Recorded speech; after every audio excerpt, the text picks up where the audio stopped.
Hello everyone, welcome to Conscious Quilting. I'm John. Today we're going to be quilting edge-to-edge folk feathers. Edge-to-edge designs typically are more open type designs with very little backtracking, if any. And this is a fun, quick filler that will get your quilts quilted with a minimum of fuss. So let's get cracking.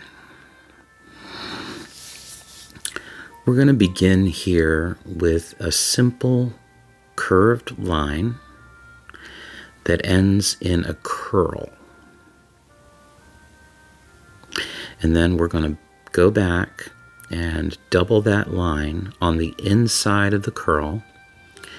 Then working from the outside, we're going to start laying down the plumage for the feather. None of these plumes are going to touch each other. We're simply following the curve of the previous plume out, bringing it around and coming back in. As we work our way around the curl, we are of course changing the angle of the plume. This is something that will come with practice. Then we're going to go back and echo the plumage all the way back to the beginning of our curved line. Now we're going to start another one, and right off of that one we're just going to start another curved line. There's the curl, we're echoing back, then on the outside we're adding the plumage one at a time. They do not need to butt up against each other, so there is no backtracking, there's no thread play there. And we work our way around.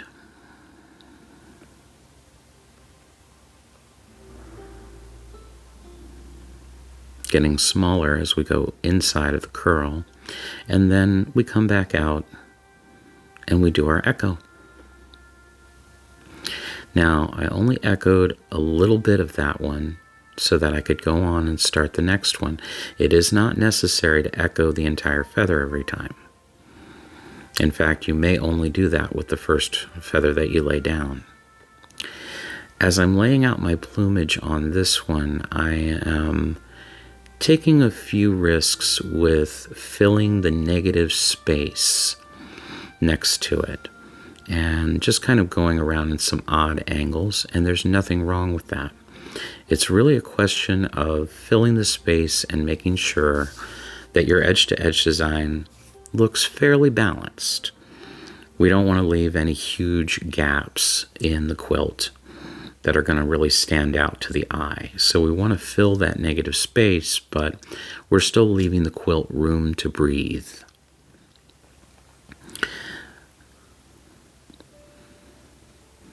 As we work here and we're filling that space up, you'll notice this actually goes fairly quickly once you get into the rhythm of it.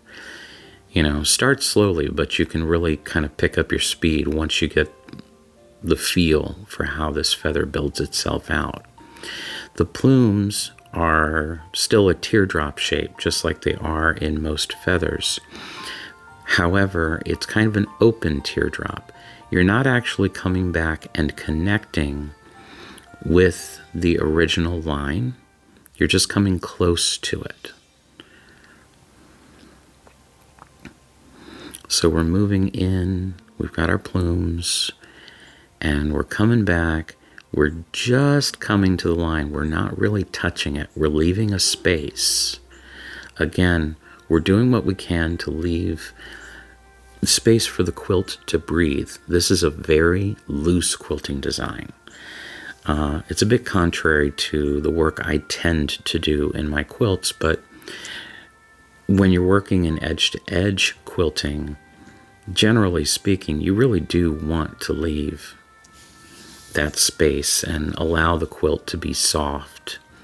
Edge-to-edge quilting in general tends to ignore the piecing of the quilt and simply run roughshod right across it.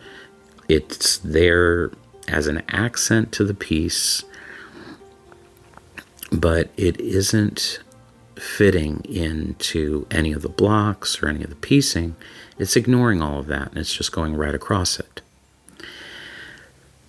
Typically, when I do edge-to-edge work, I will look to the fabrics used in the piece for some inspiration to try and create an edge-to-edge design that at least ties in to the quilt somehow. You know, ties into the fabrics that I used, or perhaps if it's a geometric type edge-to-edge design, I will try to pick up some of the geometry of the piecing of the quilt and just make it fit as best as I can, even though it is just there to quilt the quilt, to get the layers held together nicely. You still want it to look pleasing and to thematically make sense to the quilt, I think.